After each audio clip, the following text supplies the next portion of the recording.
জাতিসংঘের যুদ্ধবিরতির আহ্বান প্রত্যাখ্যান হামাসের, যুদ্ধ চালিয়ে যাওয়ার ঘোষণা। নাইজেরিয়ায় ভয়াবহ বন্যায় ধ্বংস হয়ে গেছে 5টি গ্রাম, 23 জনের মৃত্যু, গৃহহীন 5,000। ট্রাম্পের নিজের টাকায় হোয়াইট হাউসে তৈরি হচ্ছে 2টি ফুটবল মাঠের সমান বিশাল আকার বলরুম।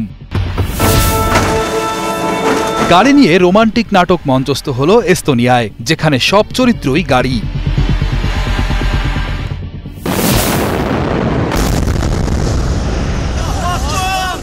দুনিয়া জুড়ে যুদ্ধ থামানোর আহ্বান জানালেও ফিলিস্তিনে এখনও চলছে ধ্বংসযজ্ঞ। জাতিসংঘের আহ্বানে অস্ত্র নামানোর বদলে হামাস স্পষ্ট করে বলেছে, স্বাধীন ও সার্বভৌম ফিলিস্তিন রাষ্ট্র না হওয়া পর্যন্ত প্রতিরোধ থামবে না।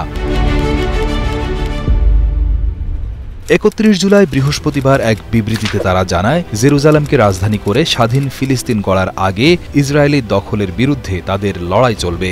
এই বিবৃতি এসেছে জাতিসংঘের সদর দপ্তর থেকে দেওয়া দ্য নিউ ইয়র্ক ঘোষণার পরিপ্রেক্ষিতে, যেখানে হামাসকে গাজা ছেড়ে অস্ত্র সমর্পণ করে আন্তর্জাতিক সহায়তায় ফিলিস্তিনি কর্তৃপক্ষের হাতে ক্ষমতা তুলে দিতে বলা হয়েছিল। সৌদি আরব, কাতার, ফ্রান্স, মিশর সহ 17টি দেশ এবং ইউরোপীয় ইউনিয়ন ও আরব লীগ এই ঘোষণাকে সমর্থন জানিয়েছে। হামাস প্রতি সপ্তাহের শুক্রবার, শনিবার ও রবিবার যুক্তরাষ্ট্র, ইসরায়েল ও তাদের মিত্রদের দূতাবাসের সামনে বিশ্বব্যাপী বিক্ষোভের ডাক দিয়েছে। ইসরায়েলের আগ্রাসন থামানো না হলে এই বিক্ষোভ অব্যাহত থাকবে বলেও তারা জানিয়েছে। গাজা উপত্যকায় মানবিক সংকট ভয়াবহ রূপ নিয়েছে। 21 লাখ মানুষের এই জনপদে অনাহারে মৃতের সংখ্যা দাঁড়িয়েছে 154 জনে, যার মধ্যে শিশুর সংখ্যা 89। প্রতিদিন অনাহারে 2 জন মানুষ মারা যাচ্ছে। মার্চ থেকে নতুন করে অবরোধ শুরু করে ইসরায়েল, ফলে প্রয়োজনীয় খাদ্য ও চিকিৎসা পণ্য প্রবেশ করতে পারছে না গাজায়। সাম্প্রতিক চাপের মুখে সীমিত ত্রাণ ঢুকতে দিলেও তা চাহিদার তুলনায় খুবই সামান্য। জাতিসংঘের মানবাধিকার দপ্তরের তথ্য অনুযায়ী মে মাস থেকে গাজায় ত্রাণ আনতে গিয়ে প্রাণ হারিয়েছেন মোট 1373 জন। এদের মধ্যে 859 জন মারা গেছেন বিতর্কিত GHF এর ত্রাণ কেন্দ্রে, আর 514 জন নিহত হয়েছেন ত্রাণবাহী ট্রাকের পাশে দাঁড়িয়ে থাকাকালে। বেশিরভাগই ইসরায়েলি সেনাবাহিনীর গুলিতে নিহত। শুক্রবার সকালে গাজায় নিহত হয়েছেন আরও 42 জন, যাদের 15 জন ত্রাণ নিতে গিয়ে প্রাণ হারান। এই যুদ্ধ শুরু হওয়ার পর 22 মাসে গাজায় নিহতের সংখ্যা পৌঁছেছে 60,332 জনে। মাত্র এক রাতে টানা বৃষ্টিতে নাইজেরিয়ার উত্তর পূর্বাঞ্চলীয় আদামাওয়া প্রদেশে হঠাৎ বন্যায় 5টি গ্রাম প্রায় ধ্বংস হয়ে যায়। এ ঘটনায় অন্তত 23 জনের মৃত্যু হয়েছে এবং 5,500 জনেরও বেশি মানুষ ঘর ছাড়া হয়েছেন। নিখোঁজ হয়েছেন আরও 11 জন, এছাড়া আহত হয়েছেন বহু মানুষ। 31 জুলাই বৃহস্পতিবার ধারণ করা একটি ভিডিওতে দেখা যায়, স্থানীয়রা কোমর পানিতে হেঁটে তড়িঘড়ি করে নিরাপদ জায়গায় সরে যাচ্ছেন। কারো কাঁধে শিশু, কারো হাতে থলে, কেউ বা আবার পানির ভেতর দিয়ে গরু টেনে নিয়ে যাচ্ছেন। এক বাসিন্দার ভাষ্যমতে তার বাড়ির একাংশ ধসে পড়েছে এবং চারপাশের রাস্তাগুলো পানিতে ডুবে গেছে। তিনি বলেন, গত বছরের বন্যাও এত ভয়ানক ছিল না, এবার পালানোর জন্য রাস্তা পর্যন্ত পাওয়া যায়নি। অন্য এক নারী বলেন, আমরা কোনো জিনিসই বাঁচাতে পারিনি, পোষা প্রাণী, খাবার, কাপড় সবকিছু পানিতে তলিয়ে গেছে। বাচ্চাদের সরিয়ে নিতেও খুব কষ্ট হয়েছে। জাতীয় জরুরি ব্যবস্থাপনা সংস্থা জানায়, ক্ষতিগ্রস্তদের জন্য অস্থায়ী ক্যাম্প স্থাপন করা হয়েছে, তবে প্রয়োজনীয় খাবার, পানি এবং ঔষধ এখনো পর্যন্ত পৌঁছানো যায়নি। জাতিসংঘের মানবিক সংস্থা সতর্ক করে বলেছে, আগামী দিনগুলোতে বৃষ্টিপাত অব্যাহত থাকবে এবং আরও বন্যার আশঙ্কা রয়েছে। চলতি বছর মে মাস থেকে শুরু করে এখন পর্যন্ত নাইজেরিয়ায় প্রায় 200 জন বন্যায় প্রাণ হারিয়েছেন এবং 10 লাখেরও বেশি মানুষ বাস্তুচ্যুত হয়েছেন।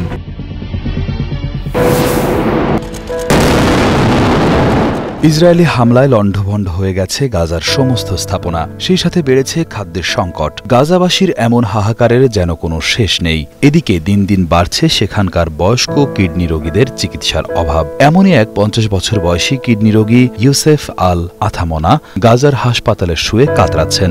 হাসপাতালের একজন চিকিৎসক জানান, যদি খাবার এবং চিকিৎসা সামগ্রী সহজে না পাওয়া যায় তবে সব রোগীরই মারা যাওয়ার ঝুঁকি থাকবে। 2021 সালে আল আথামনার কিডনি রোগ ধরা পড়ে। তখন থেকে তিনি ডায়ালাইসিস নিচ্ছেন। যুদ্ধ শুরুর পর থেকে এখন এই চিকিৎসা পাওয়া খুব কঠিন হয়ে পড়েছে তার মতো রোগীর জন্য। দিনকে দিন রোগীর সংখ্যা বেড়ে যাওয়ায় তিনি এখন সপ্তাহে মাত্র একবার বা দুবার 1.5 ঘন্টার জন্য ডায়ালাইসিস পান। ইউসেফ জানান, যুদ্ধ ও খাবারের অভাবের আগে তিনি প্রতিটি ডায়ালাইসিসের আগে ও পরে খাবার নিতেন, কিন্তু এখন তাকে ক্ষুধার্ত অবস্থায় যাওয়া আসা করতে হয়। এমনকি দুবেলা খাবারের বদলে একবেলাও ভালোভাবে খেতে পান না তার মতো আরো অনেকে। আল আকসা মার্টার্স হাসপাতালের কিডনি ডায়ালাইসিস বিভাগের প্রধান ডাক্তার সাইদ খাত্তাব জানান, কিডনি রোগীদের জন্য বিশেষ ধরনের খাবার খুব জরুরি, যার মধ্যে রয়েছে তাজা মাংস, মুরগি, বিভিন্ন ধরনের টাটকা সবজি ও ফল। কিন্তু এখন তারা এসব কিছুই পাচ্ছেন না। এর ফলে তাদের পক্ষে ডায়ালাইসিস সেশন পুরোপুরি শেষ করাও সম্ভব হচ্ছে না, যে কারণে পটাশিয়াম, ইউরিয়া, ক্রিয়েটিনিনের মতো বিষাক্ত জিনিসগুলো তাদের শরীরে জমা হচ্ছে। স্থানীয় স্বাস্থ্য কর্তৃপক্ষ জানায়, গাজার সাম্প্রতিক সপ্তাহগুলোতে দুর্ভিক্ষ ছড়িয়ে পড়ায় কয়েক ডজন মানুষ অনাহারে মারা গেছেন। 2023 সালের অক্টোবর থেকে ইসরায়েল হামাসের সাথে যুদ্ধ শুরু করার পর মার্চ মাসে সরবরাহ বন্ধ করে দেওয়ায় গাজার খাবারের মজুদ কমে যায়। গত মে মাসে ইসরায়েলের অবরোধ কিছুটা কমলেও তা প্রয়োজনের তুলনায় খুবই কম। ইসরায়েলের দাবি, ত্রাণ সামগ্রী হামাসের কাছে যাওয়া বন্ধ করতেই খাদ্যের ওপর তাদের নিয়ন্ত্রণ দরকার। আন্তর্জাতিক সংস্থাগুলো জানায়, গাজায় যতটুকু সাহায্য পৌঁছানো হচ্ছে তা যথেষ্ট নয়। এরই মধ্যে অপুষ্টি ব্যাপক আকার ধারণ করেছে, বিশেষ করে শিশুরা এতে মারাত্মকভাবে ক্ষতিগ্রস্ত হয়েছে। এদিকে গাজায় খাদ্যের অভাবের জন্য হামাসকে দায়ী করছে ইসরায়েল। তাদের দাবি, তারা গাজায় পর্যাপ্ত সাহায্য দিলেও হামাস সেগুলো লুট করে নেয়। এজন্য গাজার 22 লাখ মানুষের মানবিক সংকটের জন্য দায়ী হামাস। 2023 সালের অক্টোবর মাসে ইসরায়েল ফিলিস্তিন যুদ্ধ শুরুর পর ইসরায়েলি হামলায় গাজায় প্রায় 60,000 নিরস্ত্র ফিলিস্তিনি নিহত হয়। স্থানীয় স্বাস্থ্য কর্তৃপক্ষ জানায়, নিহতদের মধ্যে একটি বিরাট অংশই শিশু এবং নারী। প্রায় $200 মিলিয়ন বা প্রায় 2000 কোটি টাকা ব্যয়ে হোয়াইট হাউসে তৈরি হচ্ছে বিশাল এক বলরুম। আর এই বিশাল অঙ্কের টাকার যোগান দিচ্ছেন মার্কিন প্রেসিডেন্ট ডোনাল্ড ট্রাম্প। বলরুম একটি বড় ঘর বা হল ঘর, যেখানে সাধারণত নাচ, রাজকীয় ভোজ, সম্মাননা অনুষ্ঠান বা বড় সভা অনুষ্ঠিত হয়। এটি সাধারণত অনেক বড় জায়গা জুড়ে হয় এবং একসঙ্গে শত শত মানুষ সেখানে বসতে বা দাঁড়িয়ে অংশ নিতে পারে। হোটেল, রাজপ্রাসাদ বা প্রেসিডেন্সিয়াল ভবনের মতো জায়গায় বলরুম থাকে। ট্রাম্পের নেতৃত্বে হোয়াইট হাউসে প্রথমবারের মতো তৈরি হতে যাচ্ছে বিশাল বলরুম বা ইভেন্ট হল। প্রায় 90,000 স্কোয়ার ফিট জায়গা জুড়ে এই নতুন বলরুম হবে এতটাই বড় যে সেখানে একসাথে 650 জন অতিথি বসতে পারবেন, যেখানে বর্তমানে ইস্ট রুমে মাত্র 200 জনের আসন ব্যবস্থা রয়েছে। তুলনা করলে এটি হবে প্রায় 3 গুণ বড়। প্রায় 2টি ফুটবল মাঠের সমান বড় হবে এই ইভেন্ট রুম। হোয়াইট হাউসের প্রেস সেক্রেটারি ক্যারোলিন লেভিট জানিয়েছেন, এই বলরুম তৈরির কাজ শুরু হবে 2025 সালের সেপ্টেম্বর মাসে এবং শেষ হবে ট্রাম্পের মেয়াদের মধ্যেই। সবচেয়ে চমকপ্রদ তথ্য হল, এই $200 মিলিয়ন ব্যয় সম্পূর্ণভাবে প্রেসিডেন্ট ট্রাম্প ও তার দাতারা বহন করবেন, অর্থাৎ সরকারি বাজেট থেকে কোনো অর্থ খরচ হবে না। নতুন বলরুমটি স্থাপন করা হবে হোয়াইট হাউসের পূর্ব অংশে, যা 1902 সালে নির্মিত হয়েছিল এবং 1942 সালে দ্বিতীয় তলা তৈরি করা হয়েছিল। ইস্ট উইংয়ে থাকা ফার্স্ট লেডি মেলানিয়া ট্রাম্পের অফিস সহ সব কর্মচারীকে সাময়িকভাবে স্থানান্তর করা হবে। ভবিষ্যতের প্রেসিডেন্টদের অনুষ্ঠানের আয়োজনের জন্য এই বলরুম হয়ে উঠবে এক ঐতিহাসিক সম্পদ। এই বলরুম নির্মাণের জন্য নির্বাচিত architecture farm Mac carry architecture, যারা ক্লাসিক্যাল ডিজাইনের জন্য পরিচিত এবং তাদের মূল অফিস রাজধানী ওয়াশিংটনে অবস্থিত। এরকম বড় ইভেন্ট আয়োজন করতে হোয়াইট হাউসকে এখন প্রায় 100 গজ দূরে একটি অস্থায়ী তাঁবু বসাতে হয়, যা সৌন্দর্য হানিকর এবং ব্যয়বহুল বটে।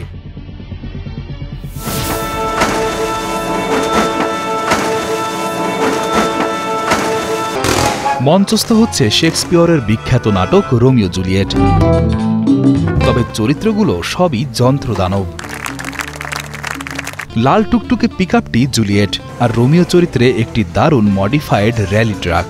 মার্কুটিও ও টাইবাল্টের দ্বন্দ্ব হয় দুটি এক্সকাভেটরের হাইড্রোলিক হাত দিয়ে, যেন তারা তরবারি চালাচ্ছে। এই নাটকে ব্যবহৃত একটি এক্সকাভেটরের মূল্য $1,50,000 মার্কিন বা প্রায় $1,75,00,000 টাকা পর্যন্ত হতে পারে। 16টি গাড়ি ও এক্সকাভেটরের সম্মিলিত মূল্যে এটি একটি প্রায় $25 কোটি টাকার প্রোডাকশন। এমন থিয়েটার নাটক আগে কেউ দেখেছে বলে মনে হয় না। গাড়ি, এক্সকাভেটর, ফায়ার ট্রাক আর কনক্রিট মিক্সচার সব মিলিয়ে যেন একেবারে নতুন জগতে নিয়ে গেল দর্শকদের। এস্তোনিয়ার নাট্য সংস্থা কিনোটিয়েটর বিশ্বের বিখ্যাত প্রেমের গল্প রোমিও অ্যান্ড জুলিয়েট উপস্থাপন করল একেবারে ভিন্নভাবে, চলন্ত যন্ত্রপাতিকে চরিত্র বানিয়ে।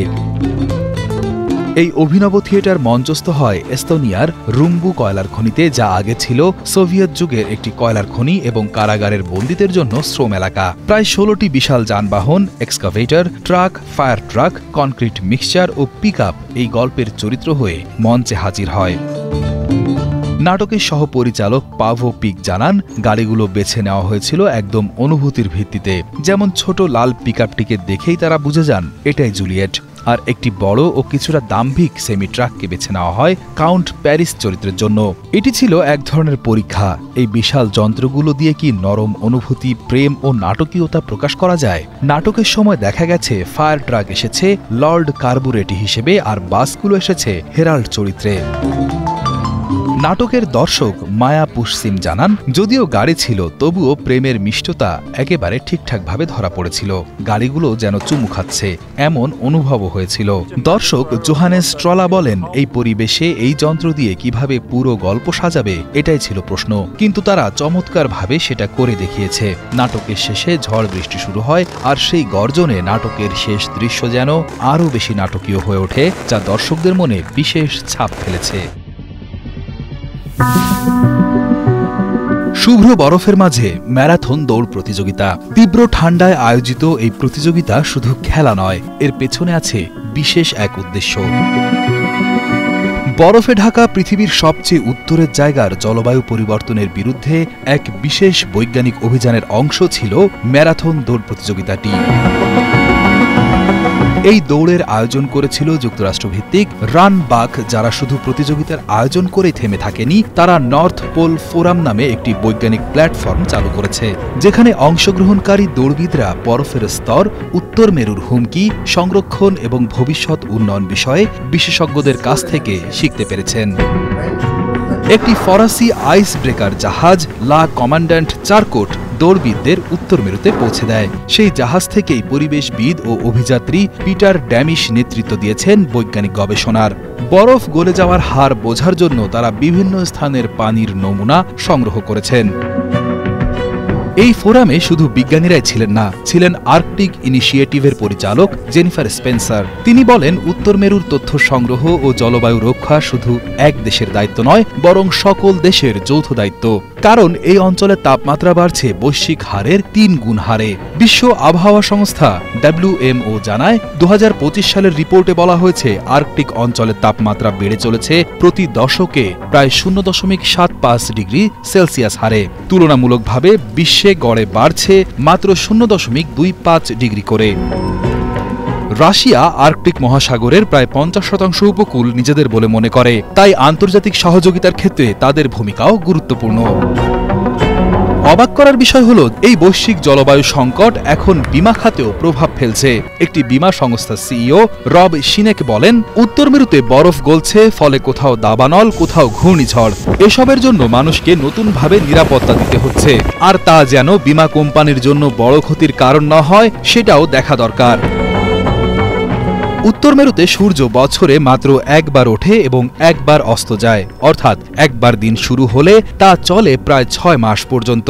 এই অঞ্চলে বরফ গলার গতি বিশ্ব গড় তাপমাত্রা বৃদ্ধির চেয়ে 3 গুণ বেশি। এমন মেরু গবেষণায় খরচ হয় প্রায় $5 থেকে 6 লাখ বা 6 থেকে 7 কোটি টাকা। উত্তর মেরুর নিচে কোনো স্থলভূমি নেই, আছে শুধুই ভাসমান বরফ। একটি পা নেই, তবুও বলের পেছনে ছুটতে হবে তুমুল বেগে। পা না থাকার প্রতিবন্ধকতা জয় করে খেলার মাঠে নেমেছে ওরা। সোমালিয়ার ইতিহাসে প্রথমবারের মতো প্রতিবন্ধী খেলোয়াড়দের জন্য একটি ফুটবল লিগ শুরু হয়েছে। মোগাদিসুতে অনুষ্ঠিত এই ঐতিহাসিক উদ্বোধনী অনুষ্ঠানে দেখা গেল এক দারুণ মুহূর্ত। খেলোয়াড়েরা ড্রেসিং রুমে প্রস্তুতি নিচ্ছেন, একে অপরের সঙ্গে মজা করছেন এবং এরপর মাঠের দিকে এগিয়ে যাচ্ছেন। তাদের চোখে মুখে ফুটে উঠেছে নতুন এক স্বপ্ন। রেফারিদের সঙ্গে পরিচিতি পর্ব সেরে তারা যখন মাঠে নামলেন, তখন এক ভিন্ন আবেগময় পরিবেশ তৈরি হয়। এই লিগটি শুধুমাত্র একটি খেলা নয়, এটি সোমালিয়ার প্রতিবন্ধী মানুষের জন্য এক নতুন দিগন্ত উন্মোচন করেছে। সোমালিয়া অ্যাম্পুটি ফুটবল ফেডারেশন এই দারুণ উদ্যোগটি নিয়েছে, যার মূল লক্ষ্য হল সমাজের এই অংশকে মূল স্রোতে ফিরিয়ে আনা।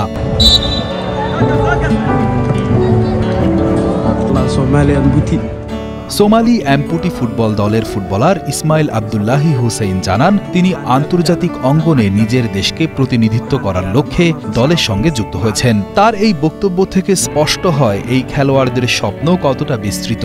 তারা শুধু খেলার আনন্দের জন্য মাঠে নামছেন না, বরং নিজের দেশের নাম বিশ্ব দরবারে তুলে ধরার প্রত্যয় নিয়েই এগিয়ে যাচ্ছেন। আরেক ফুটবলার হাসান আব্দুল কাদির মোহাম্মদ বলেন, তারা বিশ্বকে দেখাতে চান প্রতিবন্ধকতা থাকলেও ফুটবল খেলা সম্ভব। তার এই বক্তব্য সমাজের জন্য এক অত্যন্ত শক্তিশালী বার্তা, কারণ এসব খেলোয়াড় নিজেদের সীমাবদ্ধতাকে পেছনে ফেলে অনুপ্রেরণা হয়ে উঠেছেন আরও অসংখ্য মানুষের জন্য যারা নানা কারণে পিছিয়ে আছেন। সোমালি অ্যাম্পুটি ফুটবল ফেডারেশনের সেক্রেটারি আওয়াইস আব্দুল্লাহিল কাদিয়ে জানান, তাদের এই দলগুলো 2021 সালের শেষের দিকে গঠিত হয়েছিল। এরপর থেকে তারা নিরলসভাবে চেষ্টা করে গেছেন। এই লিগের মূল লক্ষ্য হল প্রতিবন্ধী খেলোয়াড়দের জন্য ফুটবল খেলার সুযোগ তৈরি করা এবং একই সঙ্গে খেলাধুলার মাধ্যমে তাদের জন্য দলগত মনোভাব, শৃঙ্খলা এবং সহনশীলতা গড়ে তোলা। এই উদ্যোগের ফলে প্রতিবন্ধী খেলোয়াড়েরা এখন একটি জাতীয় মঞ্চে নিজেদের প্রতিভা দেখানোর সুযোগ পাচ্ছেন।